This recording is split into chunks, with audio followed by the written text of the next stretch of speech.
1 stəkan qatığınız varsa belə gözəl şirniyyat hazırlaya bilərsiniz. 1 stəkan qatıq, 80 ml bitki yağı, 2 yumurta, 1 yumurtanın sarısını saxlayırıq üzərinə, 1 çay qaşığı duz, 1 xörək qaşığı şəkər, 1 xörək qaşığı alma sirkəsi, 75 qram kərə yağı qarışdırırıq.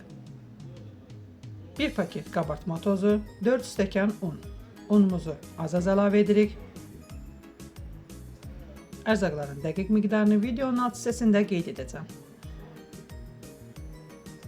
Yumşaq xəmir olur. Xəmirimizi 2 hissəyə ayırırıq. Onlarda balaca kündələr ayırırıq. Nəlbəki boyda yayırıq.